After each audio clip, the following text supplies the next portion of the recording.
Hello, lovely people, and thank you for joining me here again today at Healthier, Happier Heads and Hearts.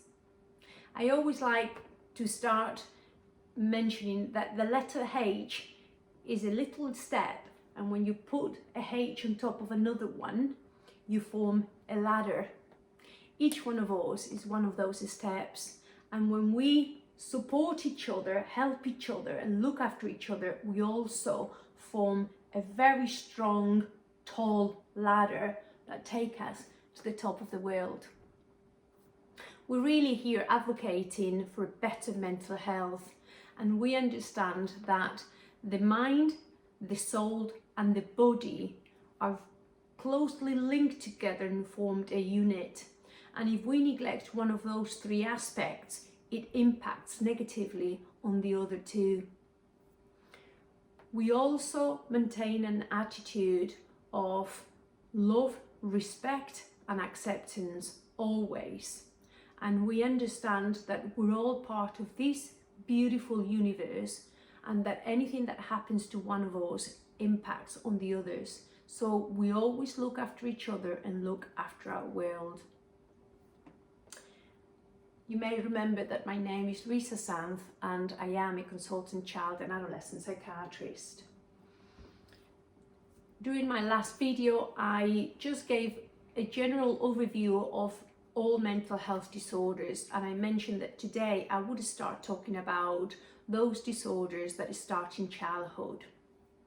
So if I can today just start giving you an idea of what are the disorders more common in childhood, and as one would expect, it'd be different for a 5-year-old than for a 17-year-old. The problems, the issues, the concerns are different. So in the younger group, the 5 to 9-year-olds, if you can see, ADHD is by far the most common disorder, and it's also by far more common in boys than in girls. After that, the autistic spectrum conditions follow, and after that the behavioural problems, also all more common in boys. For the age group 10 to 14, ADHD continues being the most common, also in boys, still in boys, but is followed by more or less the autistic spectrum condition, then anxiety, phobias, obsessive compulsive disorder, and then behavioural problems, more or less, all of them still being more common in boys. But when you go to the older children, the adolescents, the age group 15 to 18, 19, even though ADHD continues to be the most common one still in boys, then girls have taken a very close second place with low mood, depression, and self-harm behaviours, overdoses, alcohol overdoses, drug overdoses, medication overdoses. And those are more common in girls, quite a bit more, followed by eating disorders, also in girls. Anxiety, phobias, OCD is also more common in girls. So in this age group, all of a sudden, girls seem to be the ones with most of the problems. And as I mentioned last time, I question this. This is what graphs and statistics show, but is it a real transcription of reality?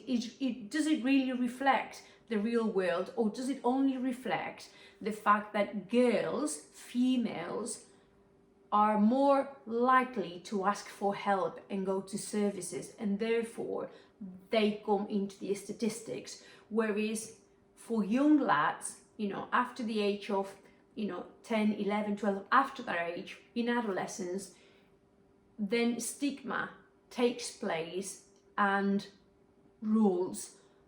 Therefore, young lads become much more guarded to talk about their problems, their difficulties, their issues, their concerns, because mental health problems are still being seen as a weakness.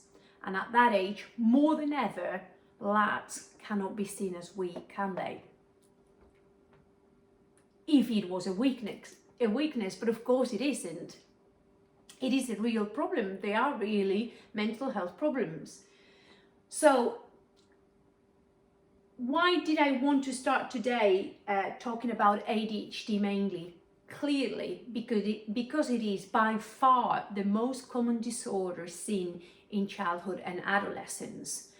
And not only that, but when it's recognized and treated, the outcome is incredibly much better than when it's not recognized and treated. So therefore, our purpose today is to make people more aware, young people, peoples of all ages, more aware that ADHD is out there, it's very common, and that we need to support kids with this problem, this issue, because their lives will be so much easier, so much better, and they can be so much healthier and happier if the disorder is being managed and treated. I like my videos, let me just make a comment here. I like my videos to be reasonably short, you know, around 15 minutes max. But I have a struggle to make this video short, because there's so much to say, there's so much to understand, to make it so simple and for people to just normalize it and accept it, that I struggle to make it short. Apart from the fact that I just find it a little bit difficult sometimes not to speak a bit too much. But what I'm trying to say is that I'm going to do this presentation in two parts. I'm going to talk about facts and what ADHD really is, and then I'm going to do a second part, a second video, where I'm going to talk about real cases, what are the most common, the most frequent cases, just real case scenarios. How does ADHD present? Because it can present in many different ways, and then talk about how we make sure ADHD is recognized and how, you know, we deal with it. Two parts. So today I'll just focus on what really ADHD is and how does it show, but I won't talk about real cases. I think we don't need to talk anymore about or question anymore whether ADHD is real or not. When I first started working in child psychiatry, 15, 20, 25 years ago, there was a lot of controversy. ADHD, it was about bad parenting. Parents didn't know how to put rules and boundaries, and kids could be a bit wild, but a good smack at the right time would sort those kids out.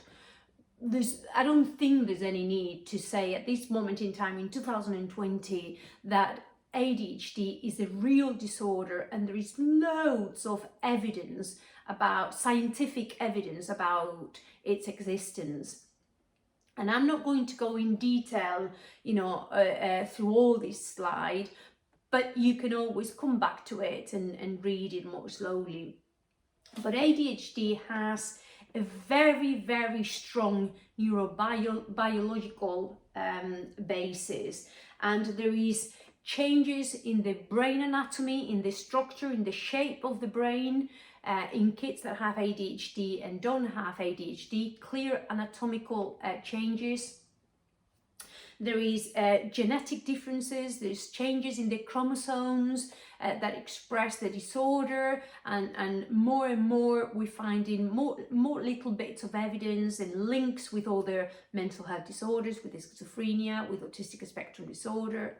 And there are clear chemical differences. There are neurotransmitters that have been identified to have a lot to do with how the disorder is shown, is expressed, and how, the more severe the disorder is, the more changes are seen. There's neurotransmitters like dopamine, catecholamines that are all involved in ADHD. So what are the symptoms? If I share with you the symptoms, the presentations, on the basis of the main worldwide classifications of mental health disorders, DSM-4, 5, ICD-10, reviewed, and so on. The main symptoms are, as ADHD says, attention deficit hyperactivity disorder. The main symptoms are an attention deficit that's always present, a reduced ability to attend, to concentrate, to focus. Impulsivity is also always present. Kids are very impulsive and do things without thinking of consequences. They get very easily distracted and they just go and do something else very quickly. And the hyperactivity is present in the vast majority of the cases, but you can have ADHD with or without the hyperactivity, and it's often called either with or without, or ADD, attention deficit disorder, and leaves the hyperactivity out. What is essential as well in order to give the diagnosis of this disorder is that the symptoms are pervasive, and what that means is that the symptoms are present, are evident, are visible in different settings, so at home, in school, after school activities, sport clubs, other activities. Is present in every setting. It might present in different ways, because obviously for a kid that is very hyperactive would be different to have to be sat down in a classroom and to be able to be doing a sport activity. So the hyperactivity, the symptoms would be shown differently. But it would be shown, it would be seen, because a kid, even though might be playing football and be active and therefore, you know, be different to being sat in a classroom, would still be impatient and comes across as not being able to wait for their turn and almost being demanding and interrupting. And so the signs of the hyperactivity are still there. And there needs to be an impairment on daily functioning. And I think this is essential, because you can have kids with all the symptoms that would warrant a diagnosis, but if they don't have impairment in functioning, if it's not affecting, impacting on their daily functioning, you may not have to intervene. When the symptoms are severe enough, there is always an impairment in functioning. Other common features are that they are immature, they're developmentally delayed, and I'll explain a little bit more about that in a minute. There is a clear emotional dysregulation, which is seen more often in girls. They lose their temper more easily, and boys as well. Boys get angry more easily, but girls tend to get more upset. There's often a poor sleep. These are not symptoms, but are common features, and they're often unaware of danger and consequences. As I mentioned before, there is two types, the hyperactive type and the inattentive type. When I said about the impairment in functioning, the main domains, the main aspects or settings that you can see those are in terms of health and injuries. They're accident prone, they're often breaking legs and getting cut and having bumps, particularly the hyperactive type, the boys mainly, that tend to be more hyperactive. In terms of academics, they're always below, achieving much less than their potential, because they can't focus and concentrate and they can't learn in the same way. When they get older, they get more frustrated. They're aware of their difficulties, whether they know that they are a disorder or not, and they tend to start using drugs, sometimes to soothe themselves, you know, as a way of self-medicating, sometimes because they're very easily led, gullible, vulnerable, and other people will just persuade them to do these sort of behaviors. In the sexual behavior aspect, they tend to be more promiscuous. They don't think about consequences, and they're impulsive.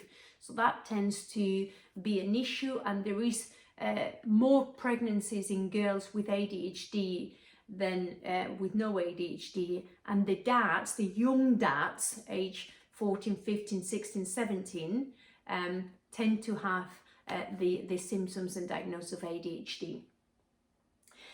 Because they're impulsive and they don't think of consequences, they're easily led, they sometimes go into the criminal world, you know, and start doing silly stuff, but because they don't focus and concentrate, and most of the times there's no malice either, they get caught easily, so they end up in the criminal justice system. The self-esteem, if ADHD is not recognized and managed and treated, the self-esteem is always low. They're not happy with themselves, they don't like themselves, they don't understand why they're being told often, or they're not liked by other people, or they're neglected, or they're rejected.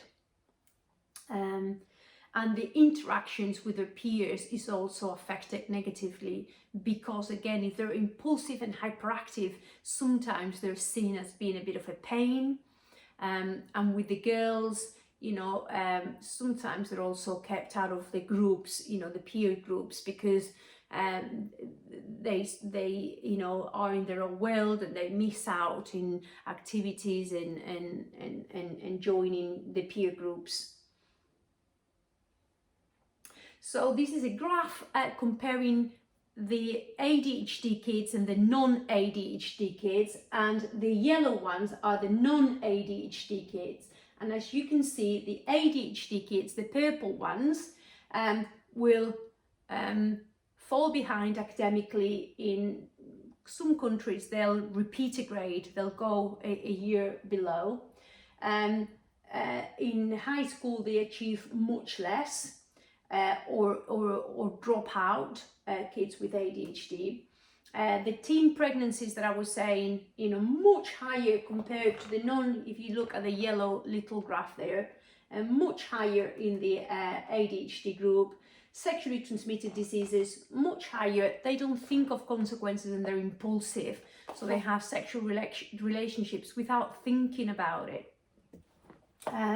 The substance abuse, much higher in ADHD group. They're accident prone, serious car accidents when they get their driving license, because again, they don't focus, they don't concentrate, and they get arrested so much more, you know, 4 or 5 times more than the group without ADHD. So this is extremely concerning, and would shout for action, you know, action to help people with ADHD, and to help understand that it's a real disorder, that is not fake, and that it requires attention. The executive functions are highly affected in kids with ADHD. The vast majority, 9 out of 10 kids, almost 10 out of 10, you know, some statistics show, have the more severe the ADHD, the more affected the executive functions. And the executive functions are essential for any efficient working, living, functioning, I should say. So what are the executive functions? They are those that, you know, the mental processes that we have in the brain that help us get to an action. So the certain mental processes need to take place. So for example, if I want to go and visit my parents in Spain, I can't just right now get in my car, drive to the airport and jump in a plane. There is planning, organising, analysing involved in me going to the airport to see my parents. So I have to first go online and look at what flights are available. I have to see how expensive they are, and I have to analyse and look in my brain about what my financial circumstances are and whether I have the money or not. And if I don't, then I need to look at other dates, because I might not be able to go at half term because prices are much more expensive? Can I go the week after? So, and then I have to, you know, make the payment, and then I have to book a taxi to take me to the airport, or book the train to take me to the airport, and then I need to think about what I need to take in my suitcase because it's not summer. I'm not taking my, you know, bathing suit and my beach towel. I'm taking, you know, a jumper and a jacket because it's cold. Can you understand all that is required for an activity? Those are the executive functions. There's an example that I really like, that, you know, the executive functions are the orchestra director.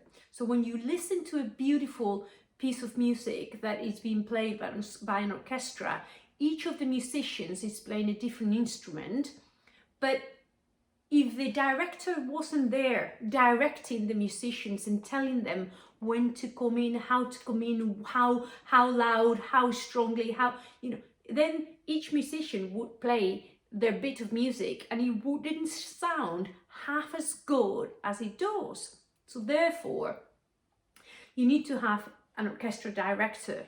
That's the executive function. Kids with ADHD have major issues with these function, and that's seen in lots of ways that I'm going to show you in the next slide. But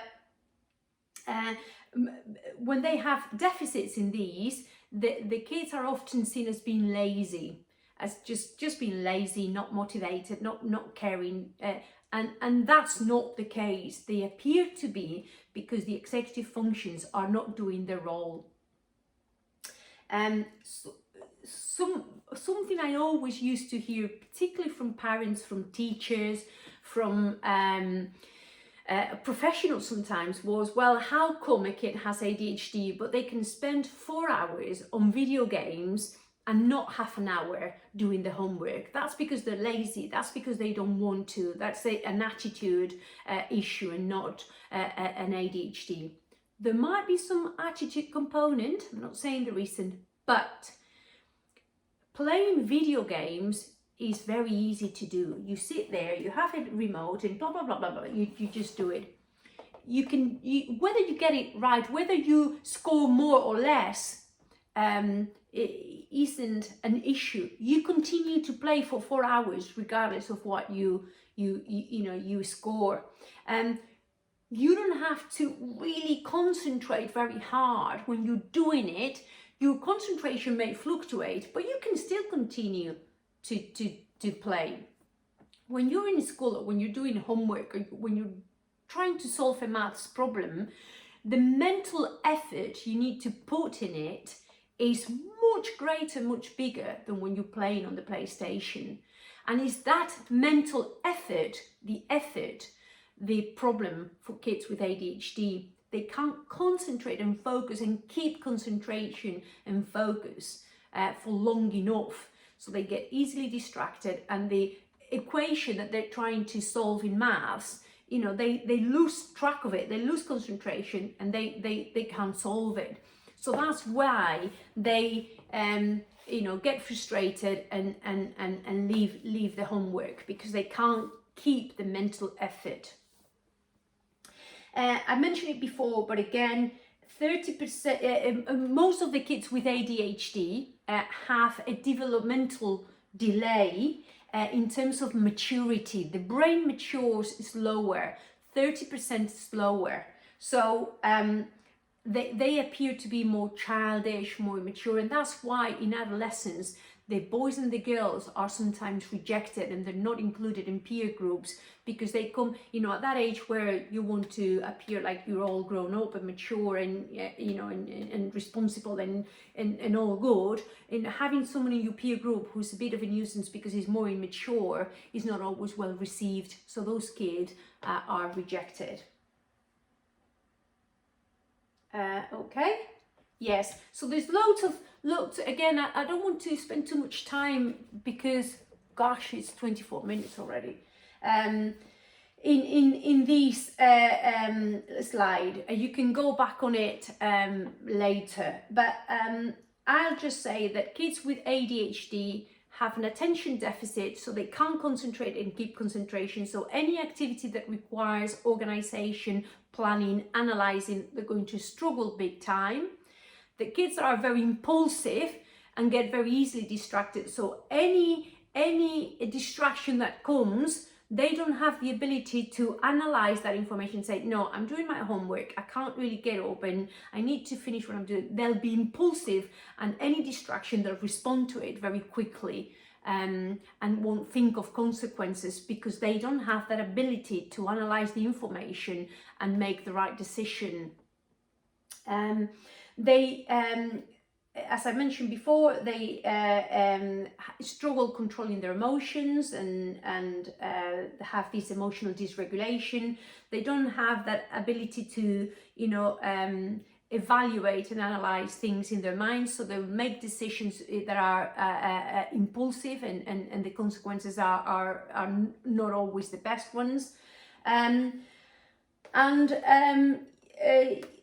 Yes, just self-monitoring, and in school they have lots of problems with handwriting and coordination is a big problem.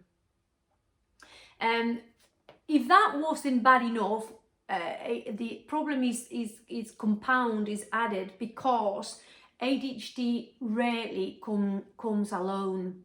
The majority of times when a kid has ADHD, there's other issues alongside, and I'll tell you what the most commons are. But if ADHD is not treated, oppositional defiant disorder is the most common problem. You can see it there in the graph at the first one. The most common problem, oppositional disorder and conduct disorder, when ADHD is not recognized and treated. Motor coordination, I was saying about the difficulties with handwriting, both fine motor coordination and gross motor coordination. That means movements that require, that are more delicate, like the handwriting, like the doing your shoelaces, stitching, those tend to be an issue for kids with ADHD, but also coordination that requires body movements, hand, eye, leg coordination, or for sports and that tend to be a problem as well. Anxiety, learning difficulties can be a problem. Anxiety and depression are often accompanying ADHD, and autistic spectrum disorder as well.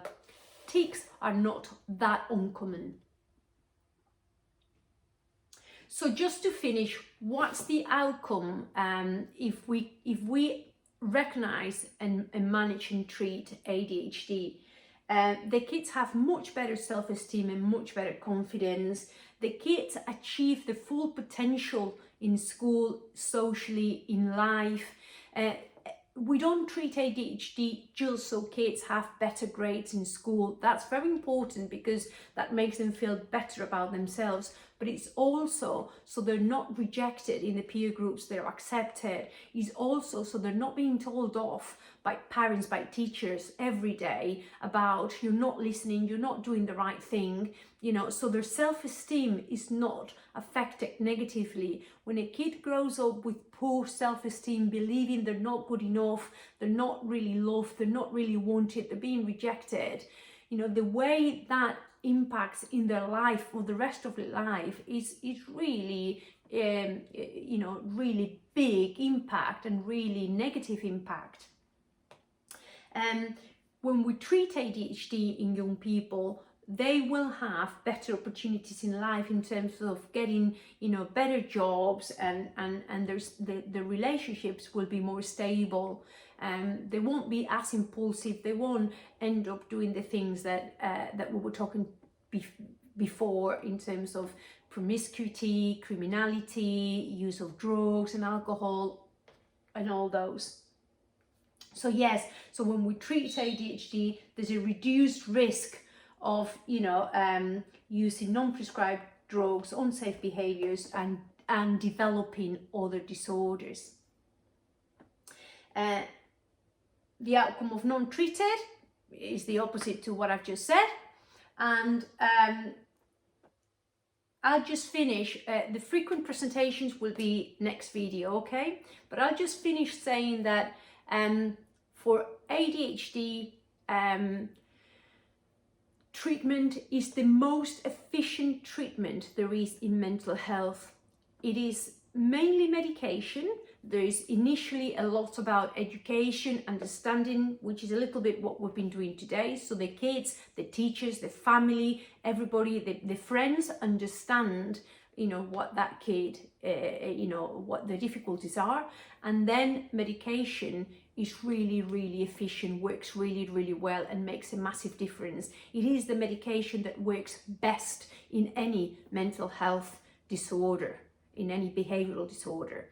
So it's really worth trying it, and nothing is lost for trying it. Needs to be carefully monitored. The medication needs to be prescribed by a specialist service, because it needs to be monitored carefully. There might be side effects. It might need to be stopped. It's not very common. It's not the most common case scenario. The most common case scenario is that they do respond very well, and there is a massive improvement in the presentation of the kid. I always say that in an ideal world, we wouldn't need medication. We wouldn't have any disorders, physical or mental. But the fact is that there are mental health problems and people suffer from them. And whilst kids suffer, we need to understand them and support them. And we do that, with treatment. I think that's all I wanted to say. For the next presentation, I've got, other cases that I want to talk, but just remember, we're all stepping that ladder, and if we all help each other, support each other, understand each other, accept each other, respect each other, love each other, we form this very strong, tall ladder, take us happier, healthier, all of us, to the top of the world. Thank you for listening, and see you next time.